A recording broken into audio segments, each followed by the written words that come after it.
ইরানের সঙ্গে যুদ্ধবিরতি চললেও হাত গুটিয়ে বসে নেই মার্কিন সামরিক বাহিনী। এ সময় নিজেদের নতুন করে অস্ত্রসজ্জিত ও প্রস্তুত করছে তারা।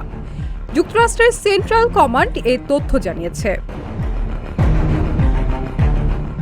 সেন্টকম জানিয়েছে, যুদ্ধবিরতির এই সুযোগে মার্কিন সেনারা নিজেদের রিং আর্মিং অর্থাৎ অস্ত্রসজ্জিত হওয়া এবং রিং টুলিং অর্থাৎ সরঞ্জাম মেরামত ও আধুনিকায়ন করছে। সেন্টকম আরও জানায়, তাদের সেনারা সব সময় যুদ্ধের জন্য প্রস্তুত রয়েছে। এক সংবাদ সম্মেলনে সেন্টকমের কমান্ডার ব্র্যাড কুপার বলেন, মার্কিন সামরিক বাহিনী বর্তমানে তাদের রণকৌশল ও কর্মপদ্ধতি নতুন করে সাজাচ্ছে। ব্রেড কুপার আরও দাবি করেন, বিশ্বের অন্য কোনো সামরিক বাহিনী তাদের মতো দ্রুত খাপ খাইয়ে নিতে পারে না।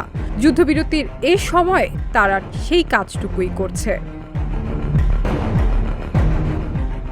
সংবাদ সম্মেলনে ব্র্যাড কুপারের সঙ্গে উপস্থিত ছিলেন মার্কিন প্রতিরক্ষা মন্ত্রী পিট হেগসেট। মার্কিন প্রেসিডেন্ট ডোনাল্ড ট্রাম্প ইরানের সঙ্গে যুদ্ধবিরতির মেয়াদ বাড়ানোর ঘোষণা দেওয়ার পরই এই মন্তব্যগুলো সামনে এলো।